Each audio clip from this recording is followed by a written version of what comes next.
Hi designers, it's Haley with Silver Moon Design School, and I'm back with a new tutorial for you. Today I'm going to show you how to create a Stanley Cup mock-up so you can add stickers, graphics to it, whatever you want to showcase your designs in your portfolio or to impress your clients and have stunning mock-ups that you created yourself. First, we'll start in Adobe Illustrator to create those OBJ files, and then we'll take them into Adobe Dimension to assemble and render our 3D object. If you're stuck on a project and you're just not sure where to go next and you just need some extra eyes on it, I got you. I offer one-on-one virtual consultations where we'll sit down on a video chat and go through your project, and we'll come up with a solution to help you meet your deadlines. If you're running short on time, I do sell these mockups on my creative market. I'll leave the link below if you just want to purchase and continue with your day. But if you have some time and you're ready to learn, then let's get started. Alright, so I'm in a new file in Illustrator. I have a new artboard and I have two layers over here. I have a design layer and a reference layer. The reference layer is where I have put my reference image of the Stanley Cup, and I'm going to lock that layer so I don't accidentally move things as I'm tracing over the design.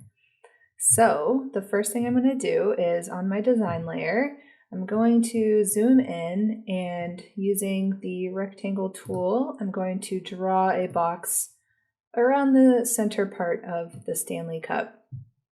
And then I'm going to hit Command R to turn on my rulers and drag a ruler guide to that center of this box.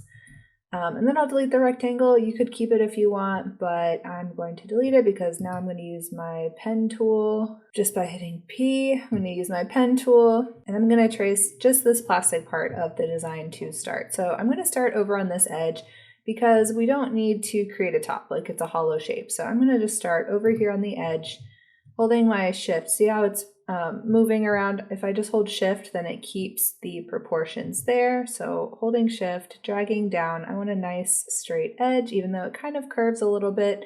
I think that's just the warping of the camera angle. Putting an anchor point there. I'm going to put another anchor point here and follow that curve. One more anchor point there. And then you can see that this is the warping from the camera angle. So what I'm going to do is just follow that taper in, because it does slightly taper in. Put a point right about in between where it starts to curve and where the base is. And then holding shift again, I'm going to drag in the anchor point to that center line. And then I'm going to flip instead of a fill. I do want that to be an outline just for now, and I'll make that a black outline so we can easily see what's going on.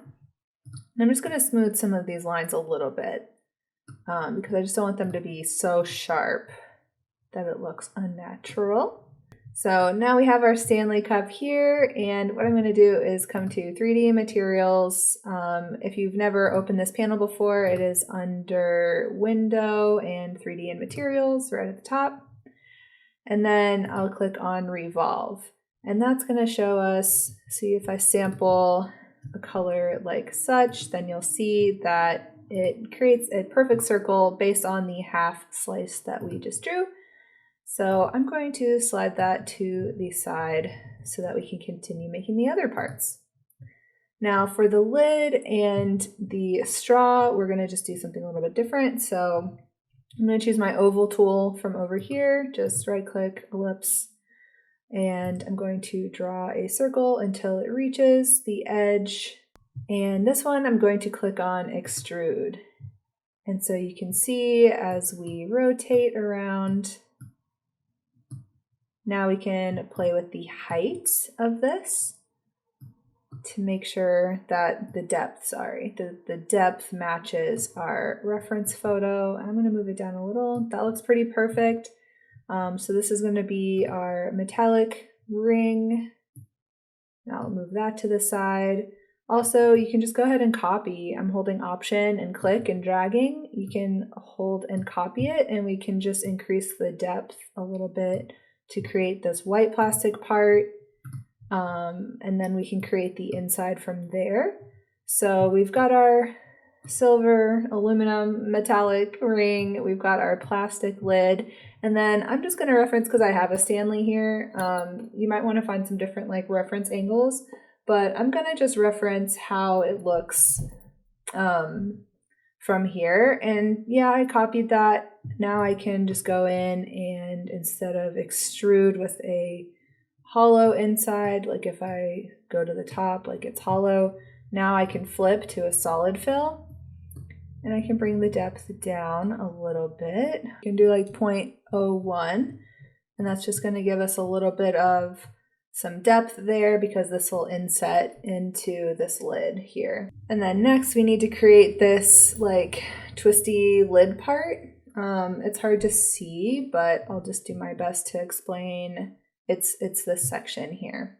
So how it looks, and again, I could bring in a reference photo, but since I have the real life one, I'm just going to eyeball it.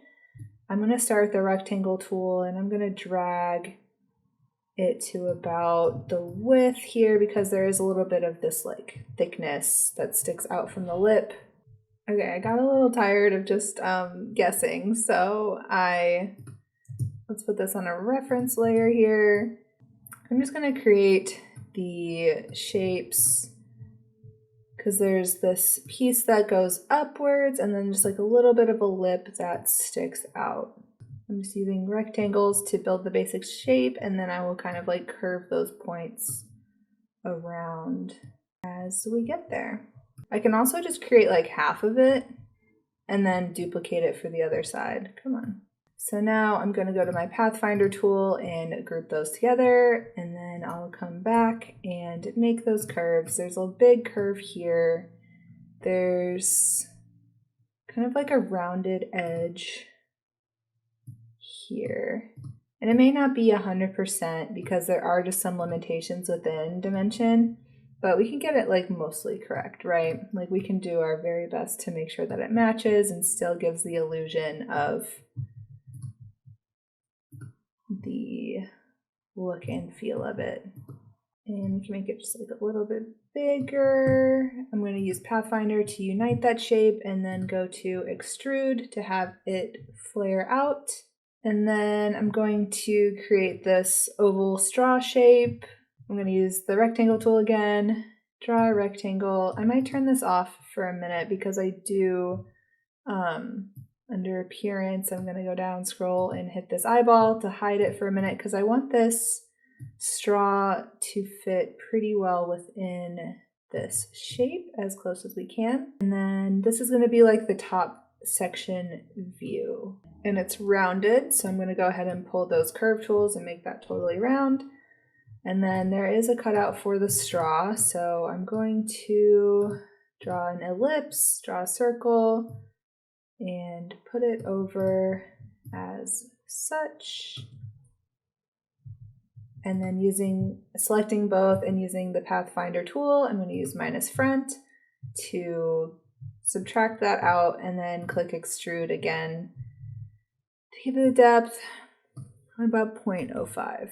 And we can change this all in Dimension, so I'm not stressed about getting it super perfect at first, but that will at least get us there. All right, and then the only other thing left is I'm going to create a straw that's like a little bit smaller than the hole that we just put into that top lid piece. Flip it to an outline, and then I will drag the circle over here and click on extrude. And then here to get the length of it, I'm going to rotate.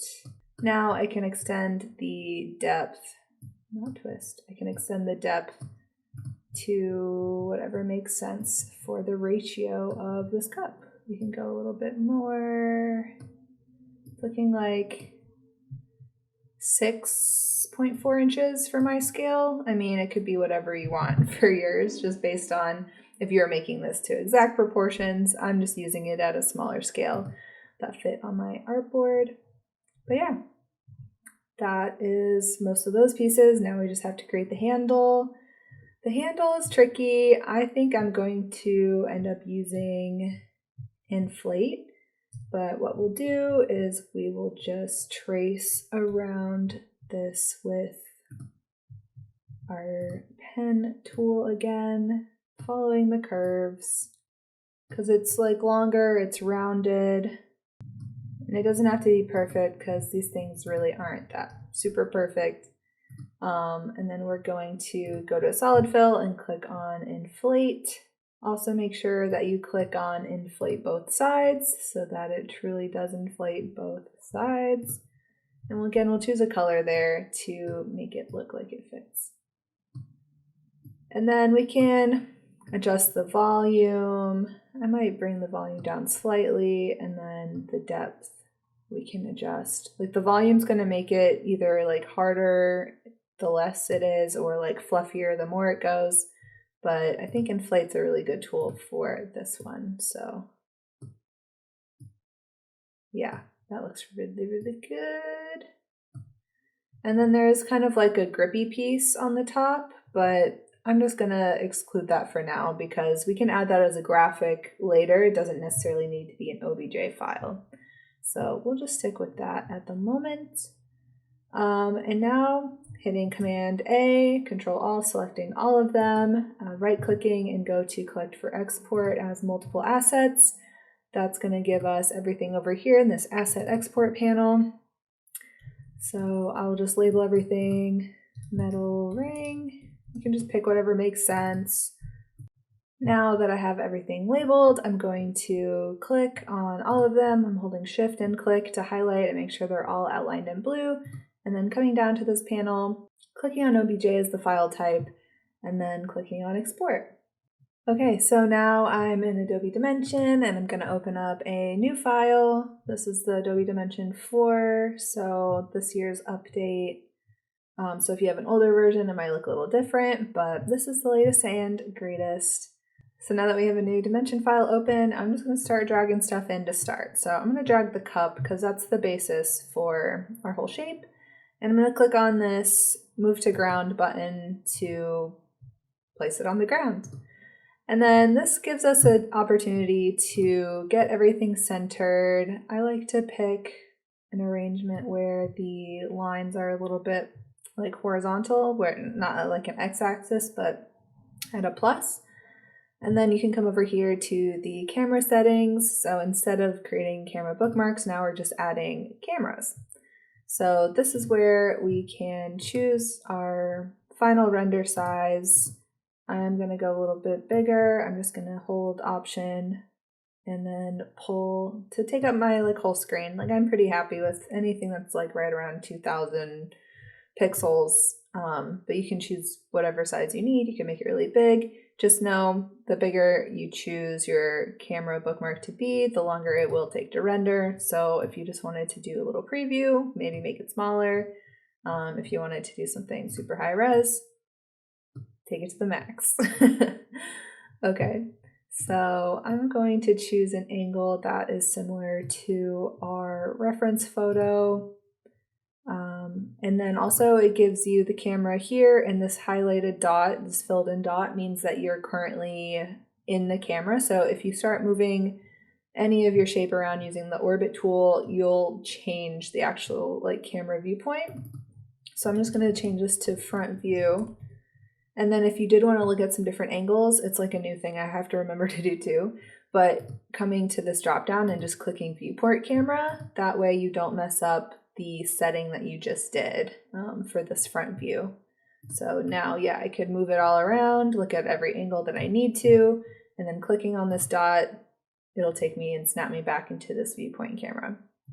So I will get out of that viewpoint camera again because I'm still assembling my product.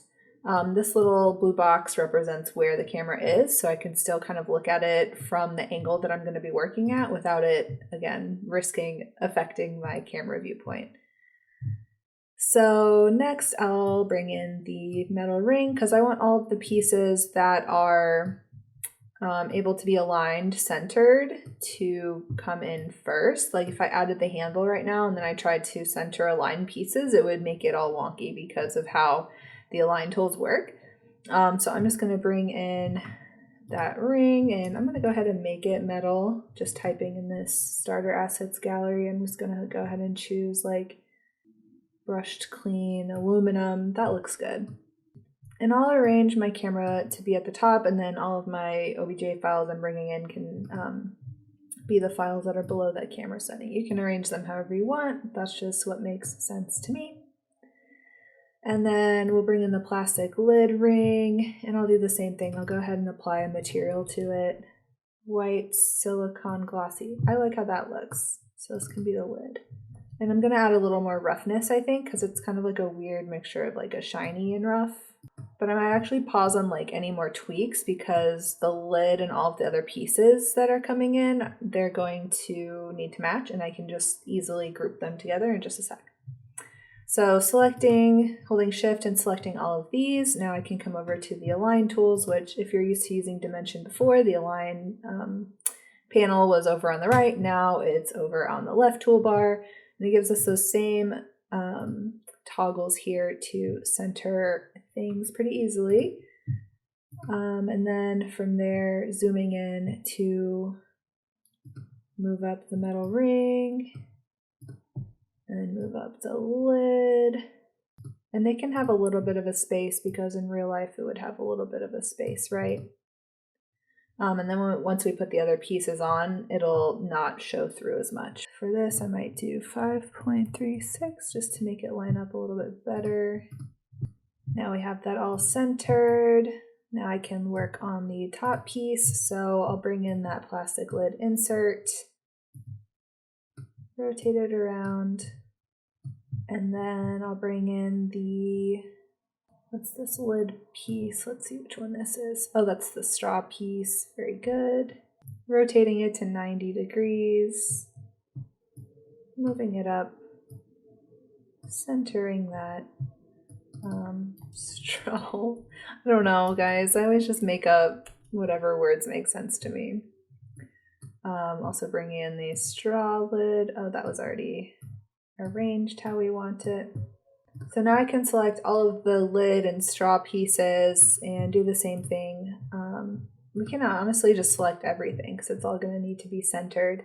Come back to the align tool and click on center and center. And then with all of them selected, just bring them back to that spot that we had them on that cross section, because with our front view, yeah, we still want to view it. All right, going back to the viewport camera, let's get everything arranged inside of the lid. And this is what I was talking about with grouping everything together. So once we get everything how we like, it really is like the straw hole and the straw lid, like those are kind of different colors.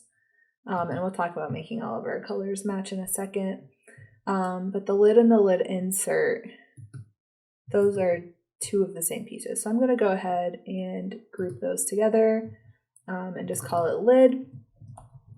And then I liked which plastic. I like this white silicone glossy. So I'm just going to drag that material over that group and it's going to apply it to both things. So as we go and we change materials under this tab, it would apply it to everything in the same group, which is cool. And then as far as the lid here, I might make it just a little bit bigger. Let me do like a 5.5. Too much. 5.3. And again, with Dimension, we may not be able to get it like 100% accurate, but we can at least make it as convincible. We can at least make it as convincing as possible, right? So we've got our shapes here. We've got everything built in, like creating that little recess and everything. It would be a nice touch, but when you're just trying to showcase mockups, like people won't always notice those little tiny specific details. So just gonna rock with it all night. Now I can bring in the straw like we had seen, and I wanted to go into alignment with the straw hole that we had placed here. Gorgeous. Let's see how that front view is looking. Pretty good. And then the only thing to bring in now is the handle. It looks like it goes pretty much to the top of that metal handle. I mean, I think this is a pretty good angle. I don't know. Let me go back to having our angle like crisscross like this. And then I'll just select everything because now that we have all of our pieces in, and if we wanted to just move it independently like this, it's probably best for us to group it all together just so we don't accidentally move one piece out of the arrangement. So just hitting Command G to group it. You just name it Stanley, and then click on the arrow to show all of those pieces below. So now we can start adding our graphics. Okay, so back in Illustrator, I'll show you how to save out the graphics.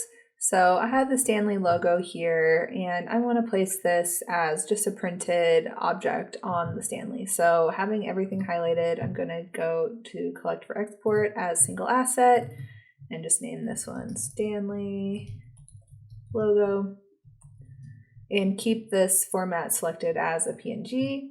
But for the straw, it has kind of like an indented look, so I'm gonna fake that a little bit by just making it an extruded one, just to give it some depth. So if I click on extrude and I go to 0.1, that's gonna give us some dimension with the icon that goes on that top little like straw spinny piece, whatever, for lack of a better word. And then right click, collect for export as a single asset, same thing, and just name it Stanley icon, and then selecting OBJ, and then I will save these out, and then it's a simple drag and drop. So with the Stanley logo, I've got the PNG, I just drag it, drop it, and then I will size it to whatever looks appropriate. Amazing. And then I'll also take this time to go ahead and match the colors. So if I select this shape, I already sampled the color from that earlier, so coming back to the cup and the material,